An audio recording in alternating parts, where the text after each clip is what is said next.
Hello everybody, welcome to Also Rusty Bucket. Subscribe to the channel if you are new and drop a like on this video. I am coming to you today with an outfit that's not a button-up shirt for the first time in what feels like 2 years, and still dirty Air Forces because I haven't cleaned them and I probably never will at this point. So today's video is going to be one of those videos I do occasionally where it's like a couple of different topics because none of the individual topics I think are really full video worthy, and this time it's 4 topics, which is a little excessive, but whatever. I could have split this into 2 videos, and maybe I should have done that, but I did not do that, so here we are. The 4 topics are Giannis has a jump shot, you know that's the title. The Zion Williamson injury and weight stuff, Kyrie's update in terms of his contract stuff, and the Bulls scouting stuff, or sorry, that I say that like that's general consensus. There was a tweet that was put out about a quote from a scout who said some shit about the Bulls that I want to talk about. So, first of all, the Giannis thing.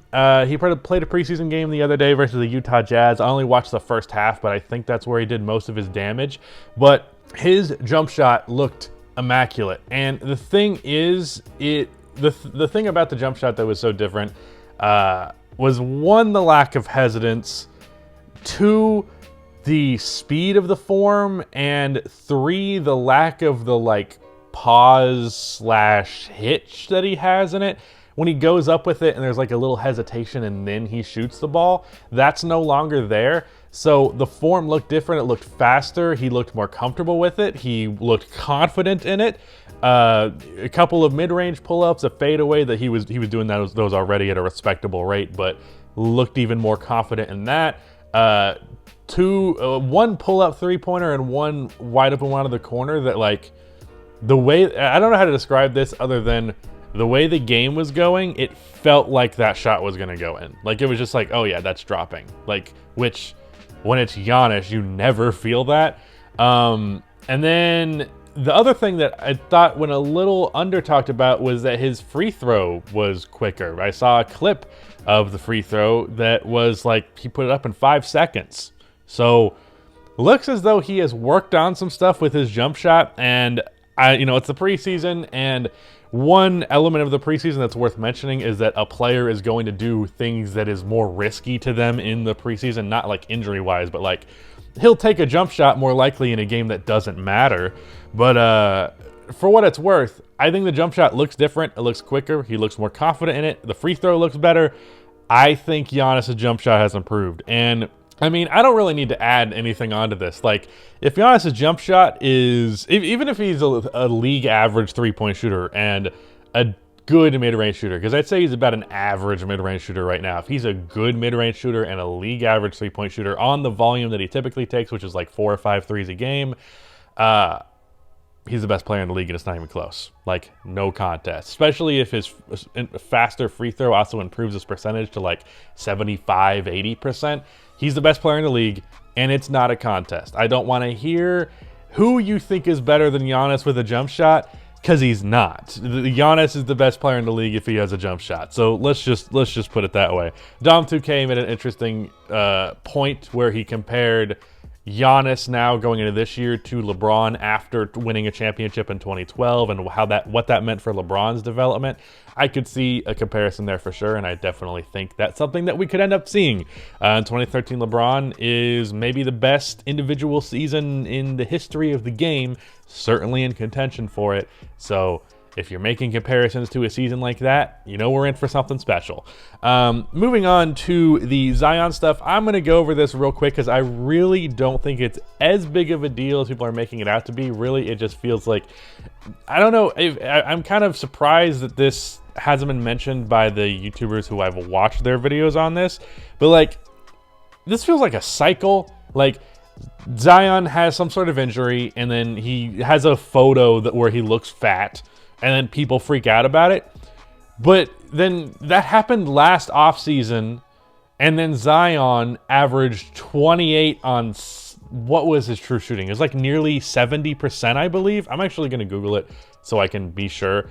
Like, Zion played at like a borderline top 15 player level last year. Like, if Zion had any bit of an all-around game outside of rebounding and being a decent playmaker for the amount of touches he has, if he was like a good defender and his playmaking was more so a thing and the jump shot wasn't a thing, wasn't a big problem, Zion is easily a top 15 player. But it's 65% true shooting, my bad. So he averaged 27 on 65% true shooting as a 20-year-old, not a 21-year-old, a 20-year-old. Last year, he missed 10 games, or 11 games, which is, not the best, but not crazy. The same shit we're doing right now with the injury stuff. He had injury stuff last offseason. The weight gain, he had that last offseason. I'm not really freaking out about it because he was productive and healthy last year. Now, of course, this one season, and things could very easily flip in the opposite direction, but I feel like no one is mentioning that this is fucking deja vu. This is kind of just a repeated cycle with Zion. It's almost like the fucking James Harden weight thing when it's like, people are like, oh, wow, he's fat now. And it's like, he's fucking good. Who gives a shit even if he is? Also, James Harden is like a shapeshifter because sometimes he looks fat and then the next day he looks skinny. I don't know what it is. I'm not one to judge. I've gained like 30 pounds in the last 4 months. It's not the best feeling in the world. So, I'm also not paid millions of dollars to be in shape, so it's a little bit different. But anyways, I don't think the Zion situation is a big deal. Kyrie Irving, little update on this. I'm not going to talk about the Instagram Live because that involves my opinions on vaccination. I don't want to deal with the comment section on that. But the big noteworthy thing is that the Brooklyn Nets do not plan on extending Kyrie Irving. And presuming that New York's mandate continues on into next year after this one, the odds are Kyrie is not... Well, the odds are already that Kyrie would not pick up his player option, but it's especially not the case if he's going to get half of his contract. So, Kyrie Irving might be on a different team after this offseason, because he's going to be a free agent this offseason.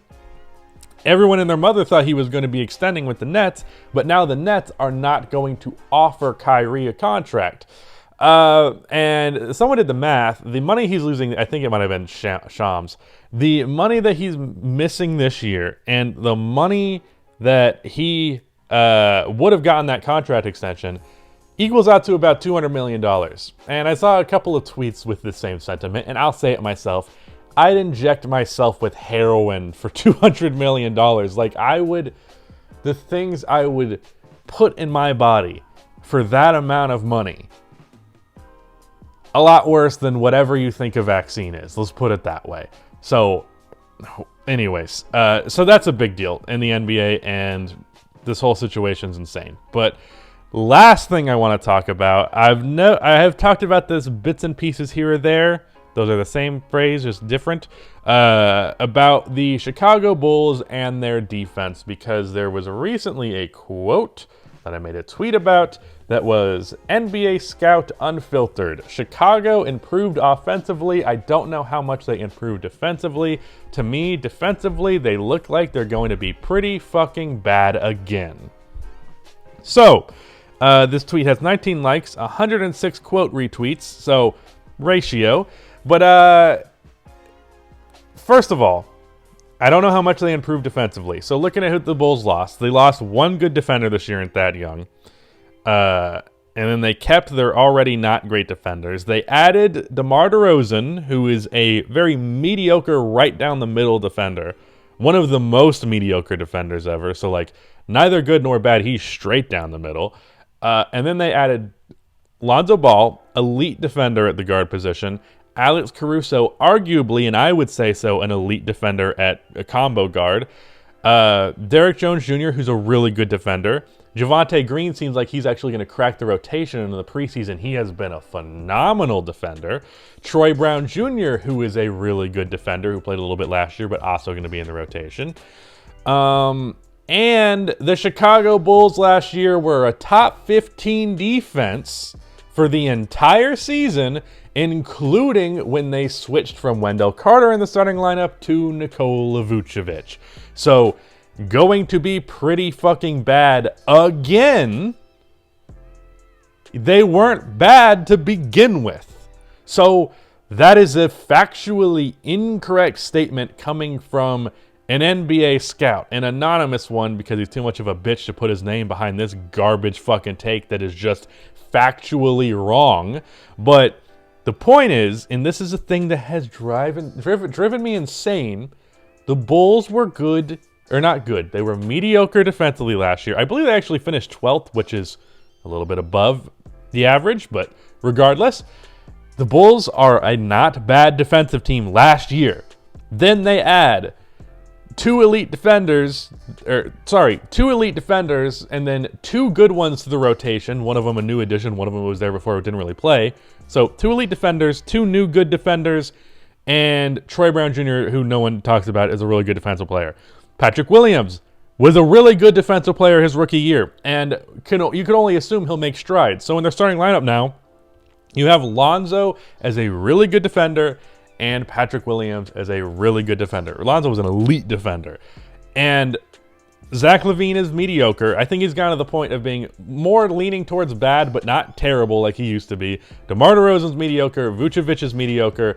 Also, even though Vucevic, I would say, is the weakest link just simply because he plays the center position, he has been the center on multiple, top defense Orlando Magic teams. Now, he was not the main reason for that by far, but, good defensive talent, or at least solid defensive talent around Vucevic is enough to not be a terrible defensive team. He's not a complete liability like people act like he is. So, it's very frustrating to me when people act like the Bulls' defense is terrible and that's their thing that's going to hold them back, because no, their defense is not going to be great. I don't expect them to be a great defense, but they have the personnel, they have the track record, they have the coaching from Billy Donovan, which I think is the biggest reason why the Bulls were a pretty decent defensive team last year, and the main reason why I think they will be this year, because a good defensive system can go beyond your personnel, and Donovan has a good defensive system. He has consistently coached good defensive teams throughout his career. And the defensive talent on this team is all right. It's not great. There are weak links, but just like there are weak links, there are also some serious strengths. So for it to be split up in this is good or bad, it's no, it's right down the middle. So I realize I probably talked about that more than anything, but the defensive argument, it just comes from complete ignorance. I understand if you don't know much about the Bulls last year, but at least look up their fucking defensive rating from last year, even with teams that I'm less aware of, which I'm aware enough to know generally how good a team's defense is. But even teams I'm I'm not for sure how good this team's defense was last year. I'm always going to look that shit up, especially if I was a fucking scout in the NBA. You should know more than me. You should know that the Bulls were a top 15 defense last year. Why do you have a job if you don't know some basic shit like that? Anyways, that is it. Goodbye.